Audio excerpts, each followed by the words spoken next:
Tribunal Federal da 4ª Região anuncia o resultado dos recursos do ex-presidente Lula. E mantém a condenação em segunda instância a 12 anos e 1 mês de prisão por corrupção passiva e lavagem de dinheiro. Mas uma liminar do Supremo impede que ele comece a cumprir a pena ao menos até o dia 4 de abril. E você vai saber quais são os próximos lances jurídicos no caso do Triplex de Guarujá. Um dançarino de 19 anos aumenta a lista de vítimas de tiroteios na favela da Rocinha. A guerra entre milicianos e traficantes aterroriza cidadãos à luz do dia numa área da zona oeste da cidade. E a violência no estado também produz mais uma chacina. Uma atriz pornô diz que foi ameaçada para não falar sobre o envolvimento antigo com Donald Trump. Passa de 60 o número de mortos no incêndio de um shopping na Rússia. Estados Unidos, Canadá e países europeus expulsam diplomatas russos por causa do ex-espião envenenado no Reino Unido. No Jornal Nacional.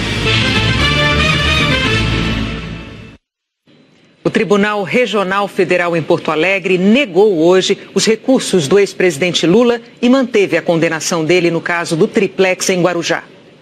Foi uma votação rápida que durou pouco mais de 10 minutos. Os desembargadores estavam analisando os chamados embargos de declaração, um tipo de recurso onde o condenado aponta supostas contradições ou omissões na decisão do julgamento. No dia 24 de janeiro, Lula foi condenado em segunda instância quando o recurso de seus advogados contra a condenação de primeira instância do juiz Sérgio Moro foi negado por unanimidade pelos 3 desembargadores da 8ª turma do Tribunal Regional Federal da 4ª Região. Na segunda instância, a pena de Lula foi elevada a 12 anos e 1 mês de prisão em regime fechado, pelos crimes de corrupção e lavagem de dinheiro, no caso do apartamento Triplex em Guarujá. Nos embargos de declaração, a defesa alegou que a condenação de Lula tinha mais de 30 omissões, além de contradições e pontos com dificuldade de compreensão, e pedia a nulidade de todo o processo, ou a absolvição do ex-presidente. Ao ler o resumo do voto, o relator Gebran Neto disse que analisou um a um todos os pontos apresentados pela defesa e que apontou as explicações no voto original. São trazidos quase 4 dezenas de fundamentos pelos diferentes embargantes acerca do acórdão proferido por essa turma no dia 24 de janeiro do corrente ano.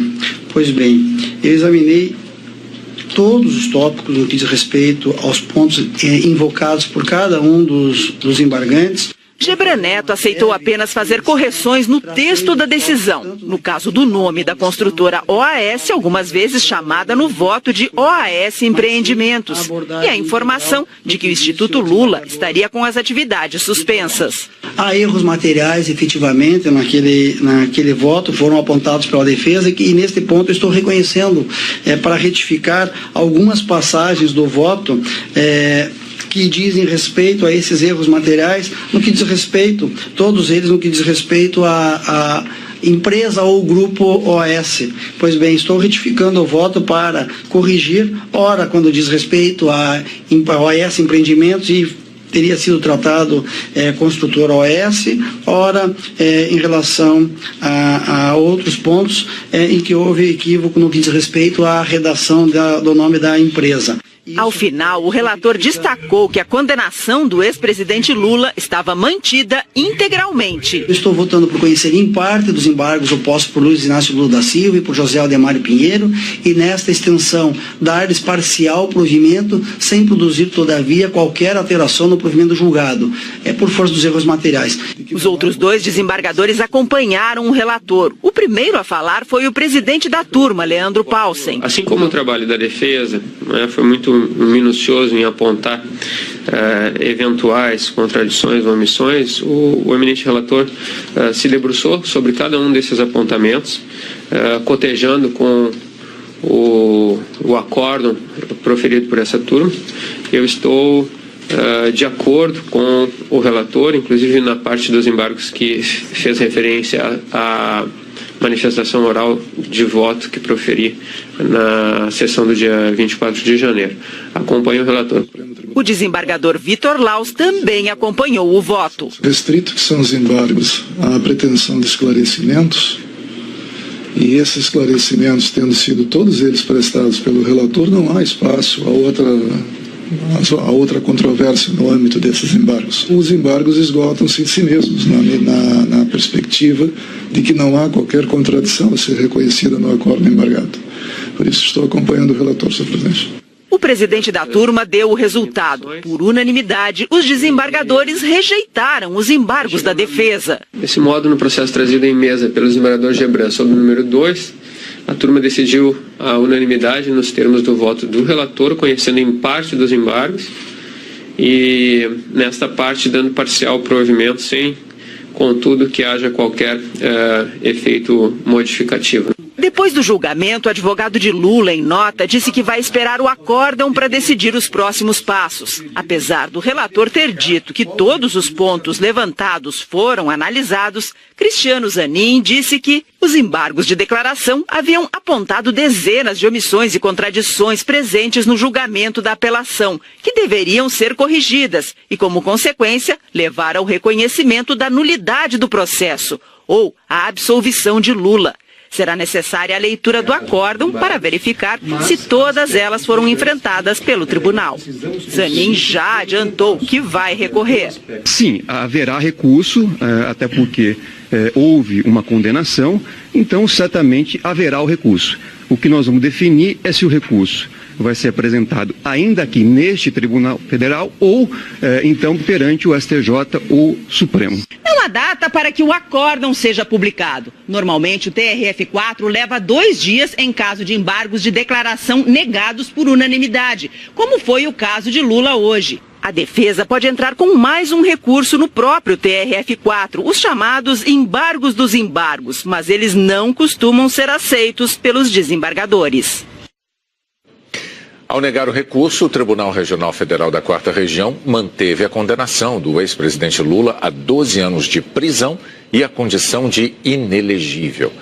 A defesa do ex-presidente ainda pode recorrer a outras instâncias ou, como disse a Guacira, além do próprio TRF4. Pouco antes do começo do julgamento de hoje, o TRF4 recebeu em comunicado a decisão do Supremo Tribunal Federal da noite de quinta-feira passada.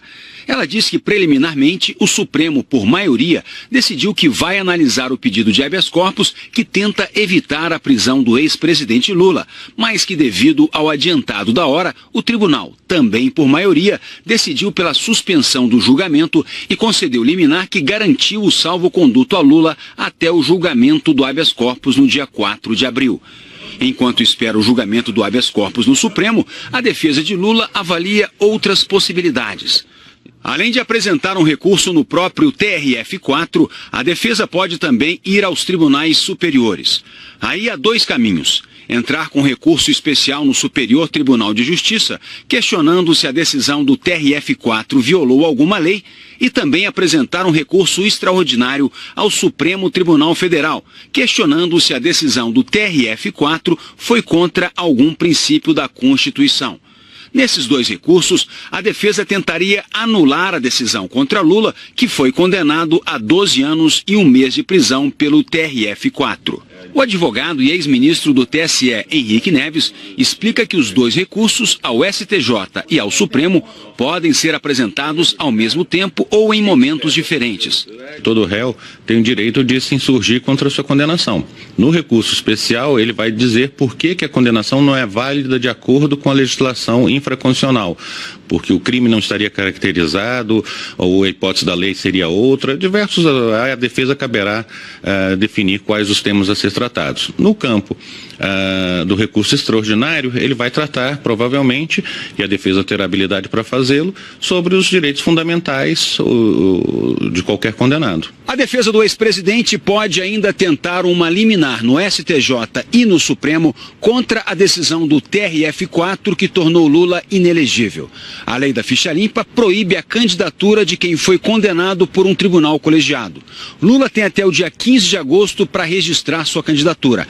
É nesse momento que o Tribunal Superior Eleitoral vai analisar se ele pode ou não se candidatar. A defesa do ex-presidente sustenta que Lula não está inelegível porque ainda cabe recurso ao TRF4. Não, porque este julgamento ainda não acabou. Então, se a sua preocupação é que ele não seja candidato, ainda você vai conservá-la, porque até o momento, não. O ex-ministro do TSE diz que a inelegibilidade já está caracterizada. A questão do trânsito em julgado me parece que é só para a discussão se deve ou não ser preso. Se pode ou não concorrer nas eleições, a lei é muito clara que a partir da decisão colegiada, independente do trânsito em julgado, o impedimento existe.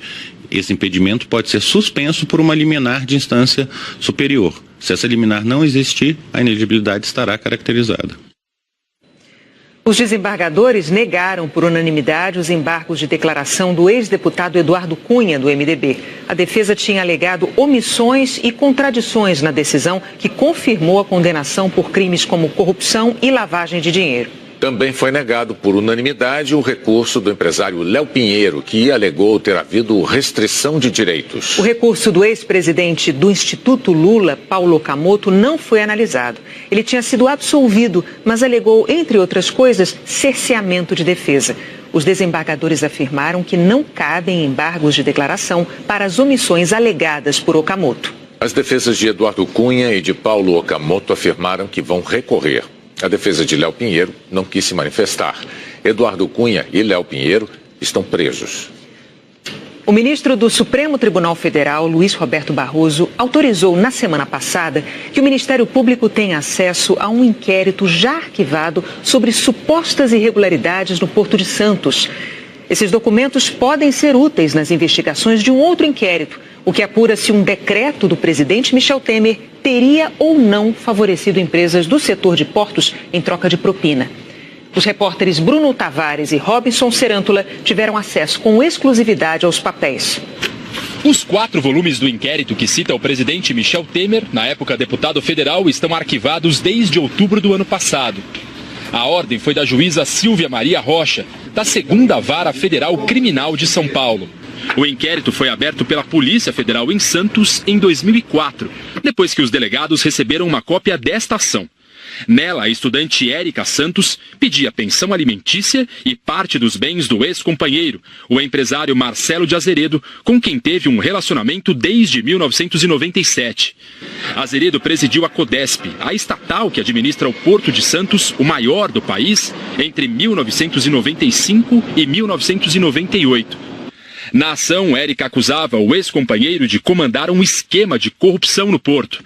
Érica diz que essas caixinhas ou propinas eram repartidas entre Marcelo, o padrinho político dele, o então deputado federal Michel Temer, e uma pessoa conhecida como Lima.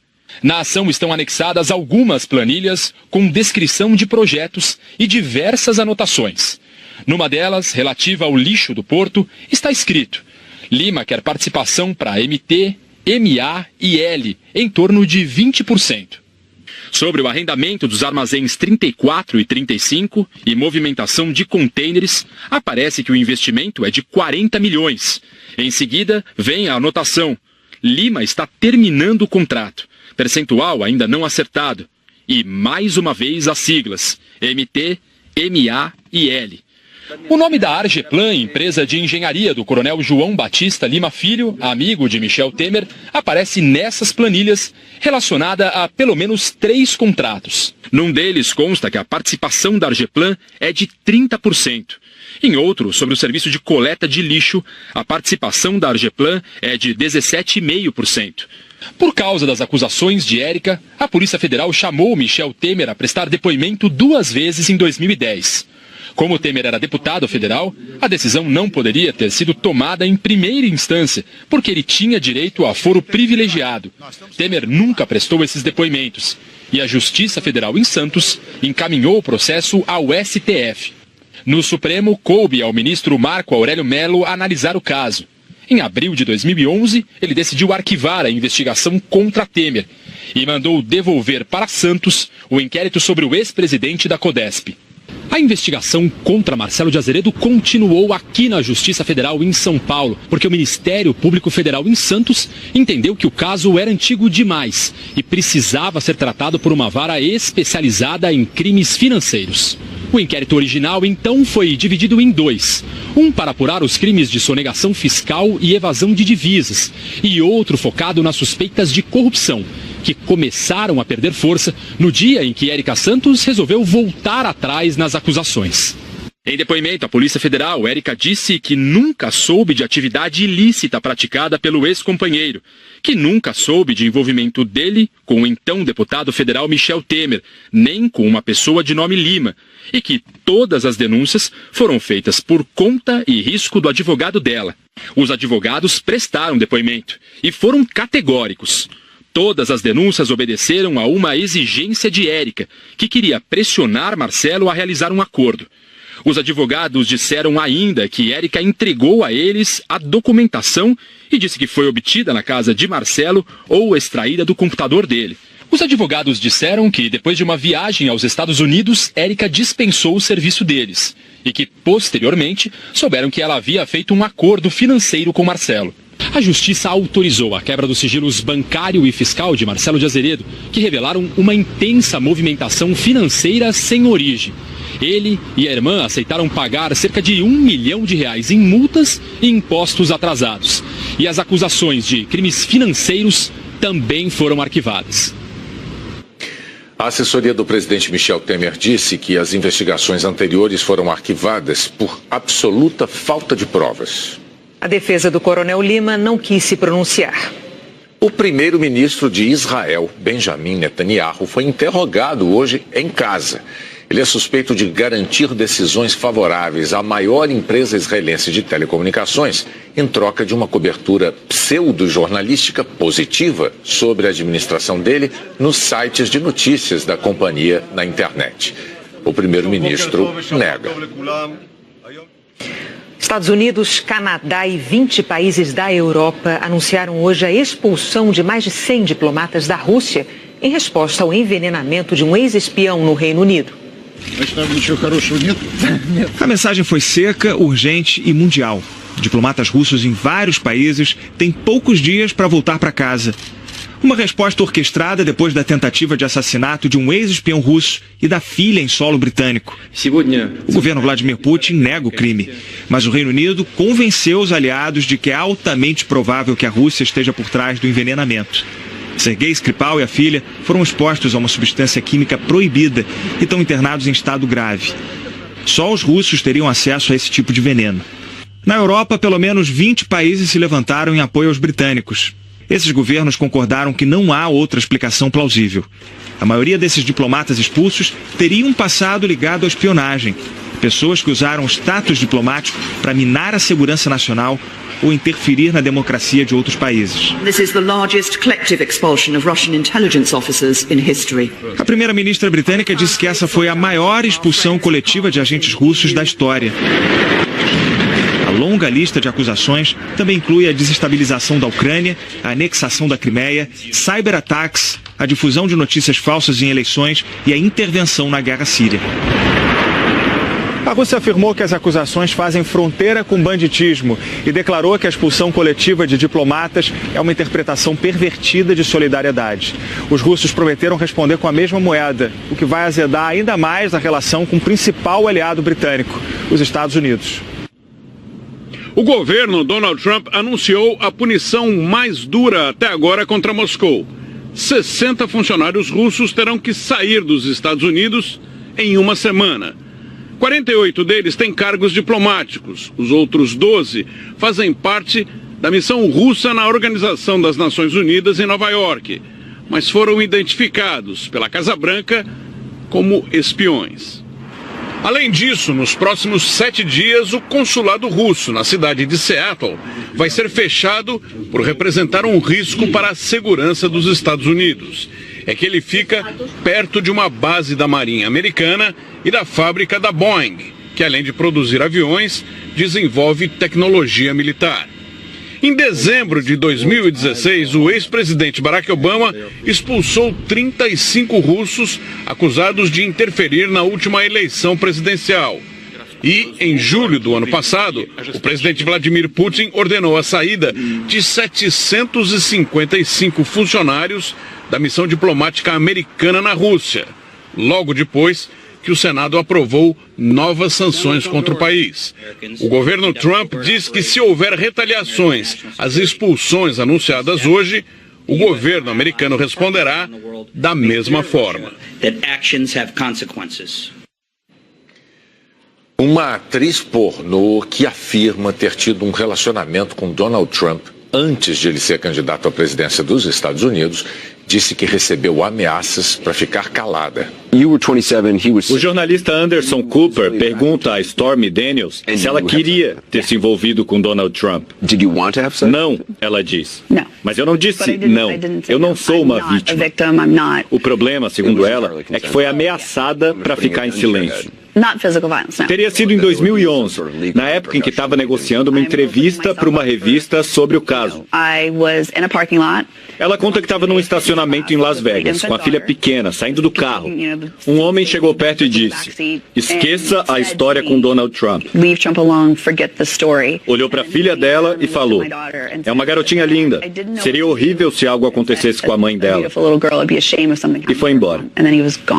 Depois disso, 11 dias antes das eleições presidenciais de 2016, ela assinou um acordo com o advogado de Trump. Recebeu $130 mil para ficar quieta. O advogado de Donald Trump disse que tirou esses $130 mil do próprio bolso. Mas agora, especialistas em lei eleitoral levantam uma questão. Esse dinheiro pode ser visto como contribuição para a campanha, porque o silêncio de Stormy Daniels pode ter ajudado Trump a ser eleito. E o máximo que um cidadão pode contribuir para a campanha de um candidato é $2.700. A Comissão Federal Eleitoral já recebeu queixas sobre esse assunto, mas não deixou claro se abriu investigação sobre o caso. A polícia do Rio está investigando o envolvimento de milicianos na execução de 5 jovens em Maricá, na região metropolitana. Na capital do estado, a milícia e o tráfico aterrorizaram cidadãos da Zona Oeste com cenas de uma guerra urbana ao vivo na TV. Você fica preso, você é refém. Você fica trancado dentro de casa. A comunidade Batumuxi, em Jacarepaguá, na zona oeste da cidade, amanheceu tomada por bandidos armados com fuzis. Atrás dessa parede havia pelo menos 6 homens. Um deles deu uma sequência de disparos. Esses flagrantes foram registrados pelo Globocop ao vivo no Bom Dia Rio durante quase 20 minutos. Policiais militares nós ainda não vimos por aqui. E as imagens revelaram um bando ainda maior. Todos milicianos que disputam o território agora dominado por traficantes. A Polícia Civil investiga se PMs participaram da invasão ou se alguns bandidos vestiam fardas falsas. Olha, quando a gente fala que uma comunidade foi perdida pelo Estado e está tomada pelo crime, é isso aí que a gente mostra. Os criminosos ameaçavam motoristas para liberar o caminho numa das ruas mais importantes do bairro. Esse outro grupo, a pé, vinha logo atrás. Olha eles armados, olha, a tranquilidade, ó. O reduto da quadrilha fica do outro lado da rua, na comunidade da Chacrinha. A polícia militar apareceu quando tudo estava aparentemente mais calmo. Os moradores aos poucos foram saindo de casa e se deparando com os estragos. De repente eu saí da cama assustada, cheia de sangue no chão. E eu olhei para a janela estava assim, arrebentada a minha persiana. E esse buraco, falei, só pode ter sido bala, né? Fui mexer na minha roupa de cama para ver o que era e achamos essa bala. E ela me feriu aqui, ó. E os autores de uma chacina aqui no estado também pertenceriam a uma milícia. O grupo é suspeito de executar 5 jovens em Maricá, na região metropolitana do Rio. Os investigadores afirmam que as vítimas não tinham passagem pela polícia.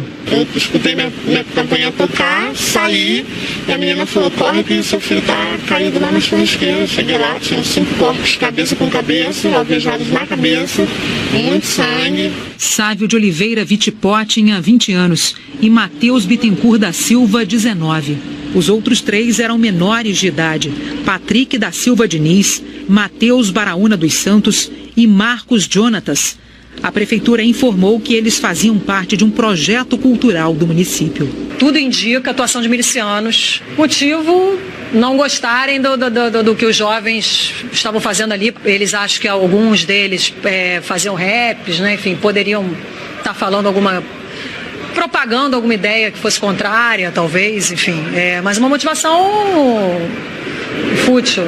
No fim da tarde, 3 dos 5 jovens foram enterrados em Maricá. Só quero pedir justiça. Presente, companheiro!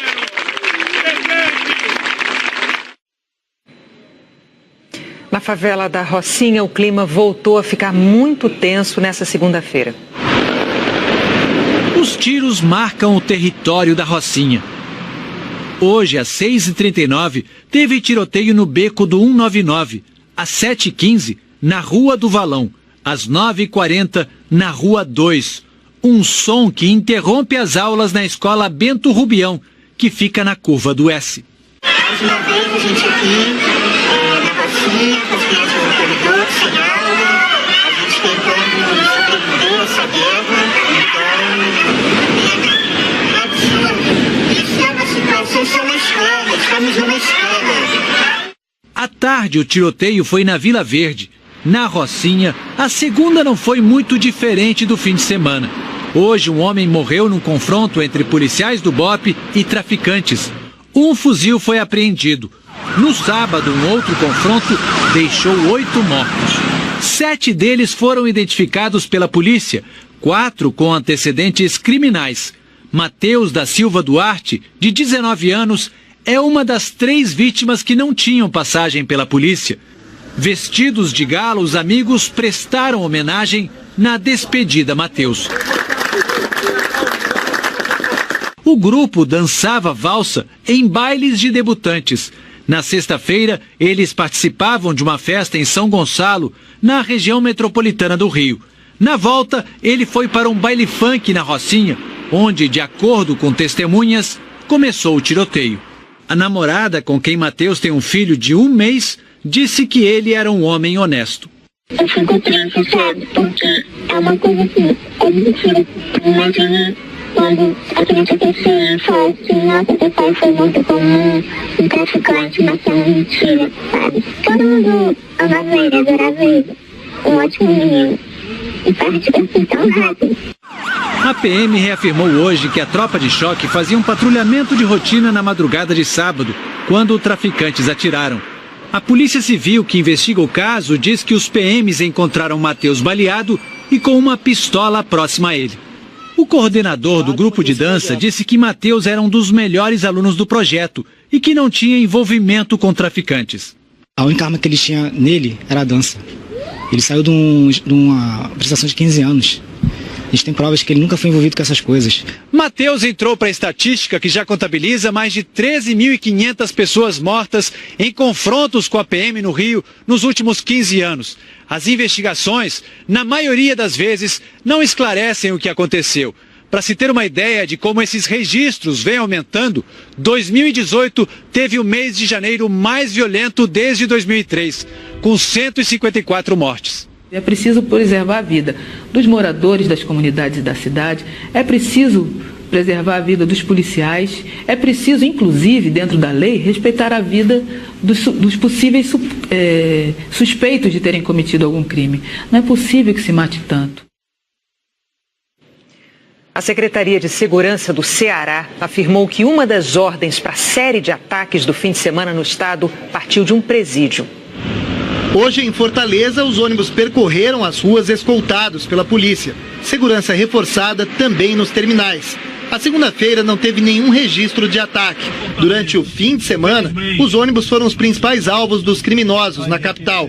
Foram registrados ataques a prédios do setor de atendimento de uma regional da Prefeitura, do Juizado Especial e da empresa de transporte urbano. No interior, bandidos queimaram mais de 100 veículos apreendidos num pátio da Prefeitura de Cascavel e também tentaram incendiar o prédio da Coordenadoria de Segurança de Sobral. Hoje a polícia divulgou de onde partiu a ordem para este ataque em Sobral. Foi identificado que o autor dessas ameaças estava dentro do presídio aqui, do presídio Sobral. Identificado o telefone, recolhido o telefone que ele fez as ligações. A polícia investiga a motivação dos atentados na capital, que começaram depois que 3 suspeitos atiraram na madrugada de sábado contra o prédio da Secretaria de Justiça, que é responsável pelo sistema prisional. Os 3 morreram num confronto com os policiais. No fim de semana, policiais já estavam de prontidão no prédio depois de terem recebido informações de um possível atentado. Na quinta-feira, uma agência dos Correios tinha sido atacada a tiros. Na ocasião, policiais encontraram um bilhete com ameaças de novas ações por causa de uma determinação da Justiça para a instalação de bloqueadores de celular nos presídios. A polícia ainda não relacionou oficialmente esse bilhete à onda de ataques. A Secretaria de Segurança do Ceará declarou que não vai dar mais detalhes sobre o trabalho da Polícia Civil para não comprometer as investigações.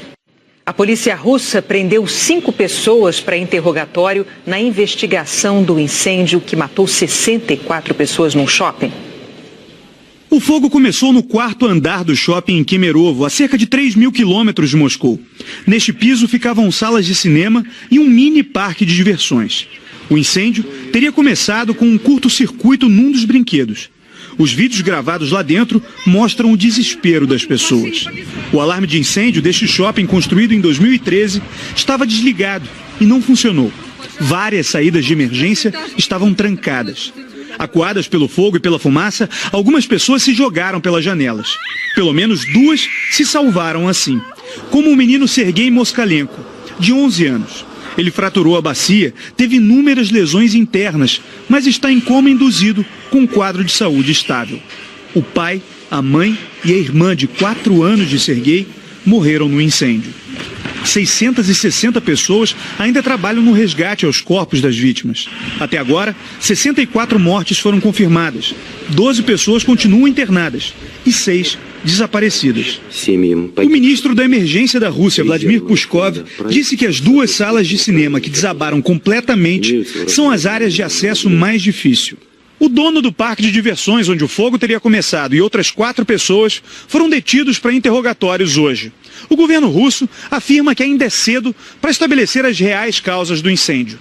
Mesmo sem o número exato de vítimas confirmado, esta já é a maior tragédia do tipo na Rússia em quase 10 anos. Muito triste, muito impressionante essa história. A gente vai agora para a previsão do tempo aqui no Brasil com a Maju Coutinho. Maju, boa noite. Eu preciso te perguntar se o outono brasileiro já deu as caras em algum lugar, porque aqui no Rio de Janeiro nada. Pois é, aí não, vou terminar com isso, Bonner, a previsão, mas deixa eu falar que já deu as caras aqui sim, a primeira friagem do ano já bateu a porta de algumas áreas. Boa noite para você, para Renata e para todos.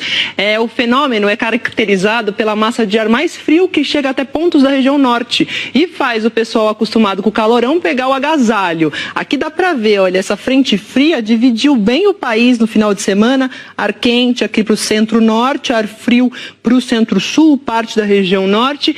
E a massa fria fez com que hoje, às 4 da tarde, os termômetros registrassem apenas 21,7 graus em parte do Acre. Olha lá no Amazonas, estava 32,6. No sul de Mato Grosso, 21,5. E no norte do estado, 31 graus. E na região sul, o frio se espalhou bem. Eu destaco aqui a catarinense São Joaquim, que teve 12 graus às 4 da tarde. Amanhã a friagem vai saindo de cena e o calor vai voltando aos poucos. 16 de mínima em Curitiba, 19 em Goiânia, 22 em Vitória, 23 em Fortaleza e 24 em Manaus. À tarde, calorão. Pode fazer 35 lá em Boa Vista, 30 em Natal, 27 em Campo Grande. Bom, você está mostrando o Rio de Janeiro ali com previsão de 34, já falou em 12 graus em São Joaquim. Eu vou tentar convencer a direção da Globo de levar o JN para São Joaquim, né, Renata? Vai ficar bem agradável lá. Passear pelo Brasil. Mas, e a chuva, Maju? Tem chuva amanhã onde? Tem sim, Bonner, ela continua espalhada aí pelo Brasil, deve chegar com mais vigor em pontos de Mato Grosso e Mato Grosso do Sul, também em boa parte aqui da região Nordeste e em áreas do Paraná e de Santa Catarina, como lá em Floripa, onde o dia deve ser chuvoso, terça bem molhada também em Aracaju e em Cuiabá. Aqui em São Paulo, tudo indica que o predomínio vai ser de sol, pois tem um sistema aí bloqueando a formação de nuvens de chuva, mas uma nuvem carregada ou outra podem aí escapulir à tarde e provocar uma pancada bem isolada, 29 graus de máxima aqui na capital paulista. Agora, sol garantido sem sombra de chuva em áreas do Rio Grande do Sul, em parte de Rondônia, no sul do Amazonas e no Acre, no interior da Bahia, Pernambuco e Piauí também com sol garantido e entre Rio, Minas e centro-leste de Goiás. Como lá em Brasília, onde a máxima prevista é de 27 graus, em Rio Branco com sol e 29 de máxima. Aí no outro Rio, Rio de Janeiro, você já estragou minha surpresa, porque você falou lá no meio da previsão, William Bonner, 34 graus, eu ia falar para você fazer uma prece pro inventor do ar-condicionado. Mas a culpa eu faço todos os dias, mas a culpa não é minha. O pessoal da arte botou lá os 34 e eu fiquei de olho. Pois é, eu devia ter tirado, porque era surpresa, mas tudo bem. Obrigado, Maju, até amanhã. Até amanhã. Tchau, tchau. Prestados pelo relator, não há espaço a outra controvérsia no âmbito desses embargos. Os embargos esgotam-se em si mesmos, na perspectiva de que não há qualquer contradição a ser reconhecida no acordo embargado. Por isso estou acompanhando o relator, senhor presidente. O presidente da turma deu o resultado. Por unanimidade, os desembargadores rejeitaram os embargos da defesa. Desse modo, no processo trazido em mesa pelo desembargador Gebran sobre o número 2, a turma decidiu a unanimidade nos termos do voto do relator, conhecendo em parte dos embargos e, nesta parte, dando parcial provimento, sem, contudo, que haja qualquer efeito modificativo. Depois do julgamento, o advogado de Lula, em nota, disse que vai esperar o acórdão para decidir os próximos passos. Apesar do relator ter dito que todos os pontos levantados foram analisados, Cristiano Zanin disse que os embargos de declaração haviam apontado dezenas de omissões e contradições presentes no julgamento da apelação, que deveriam ser corrigidas e, como consequência, levar ao reconhecimento da nulidade do processo ou à absolvição de Lula. Será necessária a leitura do acórdão para verificar se todas elas foram enfrentadas pelo tribunal. Zanin já adiantou que vai recorrer. Sim, haverá recurso, até porque houve uma condenação, então certamente haverá o recurso.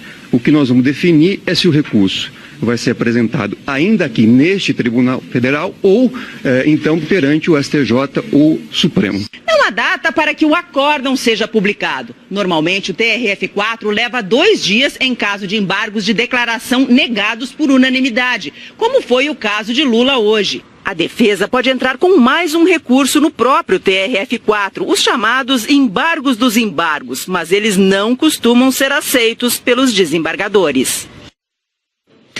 Ao negar o recurso, o Tribunal Regional Federal da 4ª Região manteve a condenação do ex-presidente Lula a 12 anos de prisão e a condição de inelegível. A defesa do ex-presidente ainda pode recorrer a outras instâncias ou, como disse a Guacira, além do próprio TRF4. Pouco antes do começo do julgamento de hoje, o TRF4 recebeu em comunicado a decisão do Supremo Tribunal Federal da noite de quinta-feira passada. Ela diz que, preliminarmente, o Supremo, por maioria, decidiu que vai analisar o pedido de habeas corpus que tenta evitar a prisão do ex-presidente Lula, mas que, devido ao adiantado da hora, o tribunal, também por maioria, decidiu pela suspensão do julgamento e concedeu liminar que garantiu o salvo-conduto a Lula até o julgamento do habeas corpus no dia 4 de abril. Enquanto espera o julgamento do habeas corpus no Supremo, a defesa de Lula avalia outras possibilidades. Ao ler o resumo do voto, o relator Gebran Neto disse que analisou um a um todos os pontos apresentados pela defesa e que apontou as explicações no voto original. São trazidos quase 4 dezenas de fundamentos pelos diferentes embargantes acerca do acórdão proferido por essa turma no dia 24 de janeiro do corrente ano. Pois bem, eu examinei todos os tópicos no que diz respeito aos pontos invocados por cada um dos embargantes. Gebran Neto aceitou apenas fazer correções no texto da decisão. No caso do nome da construtora OAS, algumas vezes chamada no voto de OAS Empreendimentos, e a informação de que o Instituto Lula estaria com as atividades suspensas. Há erros materiais, efetivamente, naquele voto, foram apontados pela defesa, e neste ponto eu estou reconhecendo para retificar algumas passagens do voto que dizem respeito a esses erros materiais, no que diz respeito, todos eles no que diz respeito a empresa ou grupo OAS. Pois bem, estou retificando o voto para corrigir, ora quando diz respeito a OAS Empreendimentos e teria sido tratado construtora OAS, ora em relação a outros pontos em que houve equívoco no que diz respeito à redação do nome da empresa. Ao final, o relator destacou que a condenação do ex-presidente Lula estava mantida integralmente. Eu estou votando por conhecer em parte dos embargos opostos por Luiz Inácio Lula da Silva e por José Aldemário Pinheiro e nesta extensão dar-lhes parcial provimento sem produzir, todavia, qualquer alteração no provimento julgado, por força dos erros materiais. Os outros dois desembargadores acompanharam o relator. O primeiro a falar foi o presidente da turma, Leandro Paulsen. Assim como o trabalho da defesa foi muito minucioso em apontar eventuais contradições ou omissões, o eminente relator se debruçou sobre cada um desses apontamentos, cotejando com o acórdão proferido por essa turma.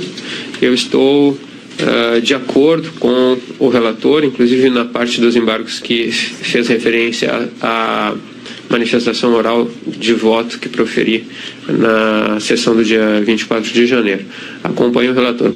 O desembargador Vitor Laus também acompanhou o voto. Restrito que são os embargos à pretensão de esclarecimentos, e esses esclarecimentos tendo sido todos eles prestados pelo relator, não há espaço a outra controvérsia no âmbito desses embargos. Os embargos esgotam-se em si mesmos, na perspectiva de que não há qualquer contradição a ser reconhecida no acordo embargado. Por isso estou acompanhando o relator, senhor presidente. O presidente da... Inclusive, dentro da lei, respeitar a vida dos possíveis suspeitos de terem cometido algum crime. Não é possível que se mate tanto. A Secretaria de Segurança do Ceará afirmou que uma das ordens para a série de ataques do fim de semana no estado partiu de um presídio. Hoje, em Fortaleza, os ônibus percorreram as ruas escoltados pela polícia. Segurança reforçada também nos terminais. A segunda-feira não teve nenhum registro de ataque. Durante o fim de semana, os ônibus foram os principais alvos dos criminosos na capital. Foram registrados ataques a prédios do setor de atendimento de uma regional da Prefeitura, do Juizado Especial e da empresa de transporte urbano. No interior, bandidos queimaram mais de 100 veículos apreendidos num pátio da Prefeitura de Cascavel.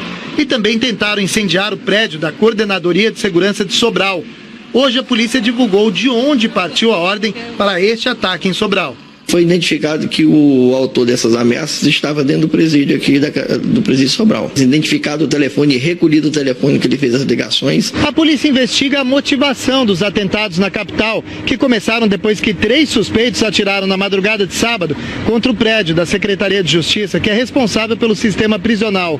Os 3 morreram num confronto com os policiais. No fim de semana, policiais já estavam de prontidão no prédio depois de terem recebido informações de um possível atentado. Na quinta-feira, uma agência dos Correios tinha sido atacada a tiros. Na ocasião, policiais encontraram um bilhete com ameaças de novas ações por causa de uma determinação da Justiça para a instalação de bloqueadores de celular nos presídios. A polícia ainda não relacionou oficialmente esse bilhete à onda de ataques. A Secretaria de Segurança do Ceará declarou que não vai dar mais detalhes sobre o trabalho da Polícia Civil para não comprometer as investigações. A polícia russa prendeu 5 pessoas para interrogatório na investigação do incêndio que matou 64 pessoas num shopping. O fogo começou no 4º andar do shopping em Kemerovo, a cerca de 3.000 quilômetros de Moscou. Neste piso ficavam salas de cinema e um mini parque de diversões. O incêndio teria começado com um curto-circuito num dos brinquedos. Os vídeos gravados lá dentro mostram o desespero das pessoas. O alarme de incêndio deste shopping, construído em 2013, estava desligado e não funcionou. Várias saídas de emergência estavam trancadas. Acuadas pelo fogo e pela fumaça, algumas pessoas se jogaram pelas janelas. Pelo menos 2 se salvaram assim, como o menino Sergei Moskalenko, de 11 anos. Ele fraturou a bacia, teve inúmeras lesões internas, mas está em coma induzido com um quadro de saúde estável. O pai, a mãe e a irmã de 4 anos de Sergei morreram no incêndio. 660 pessoas ainda trabalham.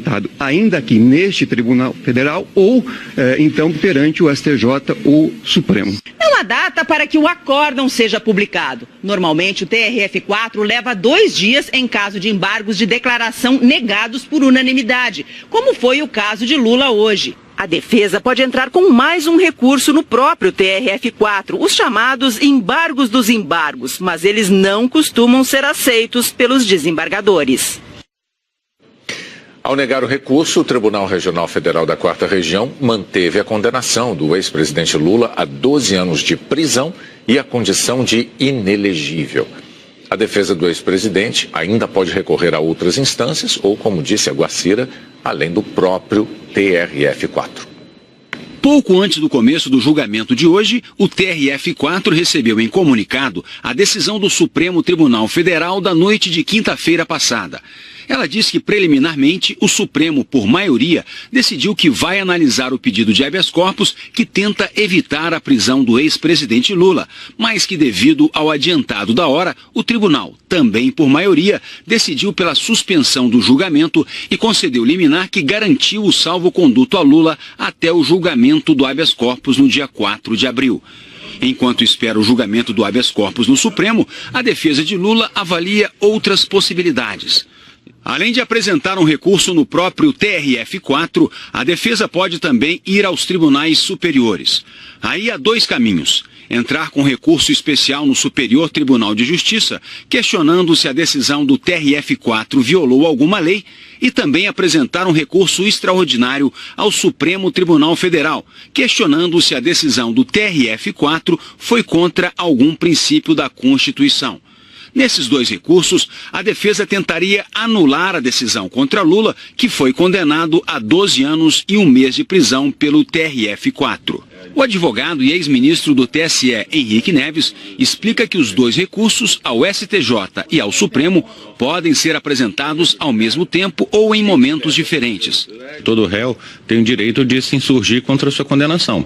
No recurso especial, ele vai dizer por que a condenação não é válida de acordo com a legislação infraconstitucional, porque o crime não estaria caracterizado, ou a hipótese da lei seria outra. A defesa caberá definir quais os temas a ser tratados. No campo do recurso extraordinário, ele vai tratar, provavelmente, e a defesa terá habilidade para fazê-lo, sobre os direitos fundamentais de qualquer condenado. A defesa do ex-presidente pode ainda tentar uma liminar no STJ e no Supremo contra a decisão do TRF4 que tornou Lula inelegível. A lei da ficha limpa proíbe a candidatura de quem foi condenado por... Temer nunca prestou esses depoimentos e a Justiça Federal em Santos encaminhou o processo ao STF. No Supremo, coube ao ministro Marco Aurélio Mello analisar o caso. Em abril de 2011, ele decidiu arquivar a investigação contra Temer e mandou devolver para Santos o inquérito sobre o ex-presidente da Codesp. A investigação contra Marcelo de Azeredo continuou aqui na Justiça Federal em São Paulo, porque o Ministério Público Federal em Santos entendeu que o caso era antigo demais e precisava ser tratado por uma vara especializada em crimes financeiros. O inquérito original, então, foi dividido em dois. Um para apurar os crimes de sonegação fiscal e evasão de divisas, e outro focado nas suspeitas de corrupção, que começaram a perder força no dia em que Érica Santos resolveu voltar atrás nas acusações. Em depoimento à Polícia Federal, Érica disse que nunca soube de atividade ilícita praticada pelo ex-companheiro, que nunca soube de envolvimento dele com o então deputado federal Michel Temer, nem com uma pessoa de nome Lima, e que todas as denúncias foram feitas por conta e risco do advogado dela. Os advogados prestaram depoimento e foram categóricos. Todas as denúncias obedeceram a uma exigência de Érica, que queria pressionar Marcelo a realizar um acordo. Os advogados disseram ainda que Érica entregou a eles a documentação e disse que foi obtida na casa de Marcelo ou extraída do computador dele. Os advogados disseram que, depois de uma viagem aos Estados Unidos, Érica dispensou o serviço deles e que, posteriormente, souberam que ela havia feito um acordo financeiro com Marcelo. A Justiça autorizou a quebra dos sigilos bancário e fiscal de Marcelo de Azeredo, que revelaram uma intensa movimentação financeira sem origem. Ele e a irmã aceitaram pagar cerca de R$1 milhão em multas e impostos atrasados. E as acusações de crimes financeiros também foram arquivadas. A assessoria do presidente Michel Temer disse que as investigações anteriores foram arquivadas por absoluta falta de provas. A defesa do Coronel Lima não quis se pronunciar. O primeiro-ministro de Israel, Benjamin Netanyahu, foi interrogado hoje em casa. Ele é suspeito de garantir decisões favoráveis à maior empresa israelense de telecomunicações em troca de uma cobertura pseudo-jornalística positiva sobre a administração dele nos sites de notícias da companhia na internet. O primeiro-ministro nega. Estados Unidos, Canadá e 20 países da Europa anunciaram hoje a expulsão de mais de 100 diplomatas da Rússia em resposta ao envenenamento de um ex-espião no Reino Unido. A mensagem foi seca, urgente e mundial. Diplomatas russos em vários países têm poucos dias para voltar para casa. Do ex-presidente Lula, mas que devido ao adiantado da hora, o tribunal, também por maioria, decidiu pela suspensão do julgamento e concedeu liminar que garantiu o salvo-conduto a Lula até o julgamento do habeas corpus no dia 4 de abril. Enquanto espera o julgamento do habeas corpus no Supremo, a defesa de Lula avalia outras possibilidades. Além de apresentar um recurso no próprio TRF4, a defesa pode também ir aos tribunais superiores. Aí há dois caminhos: entrar com recurso especial no Superior Tribunal de Justiça, questionando se a decisão do TRF4 violou alguma lei, e também apresentar um recurso extraordinário ao Supremo Tribunal Federal, questionando se a decisão do TRF4 foi contra algum princípio da Constituição. Nesses dois recursos, a defesa tentaria anular a decisão contra Lula, que foi condenado a 12 anos e 1 mês de prisão pelo TRF4. O advogado e ex-ministro do TSE, Henrique Neves, explica que os dois recursos, ao STJ e ao Supremo, podem ser apresentados ao mesmo tempo ou em momentos diferentes. Todo réu tem o direito de se insurgir contra a sua condenação. No recurso especial, ele vai dizer por que a condenação não é válida de acordo com a legislação infraconstitucional, porque o crime não estaria caracterizado, ou a hipótese da lei seria outra.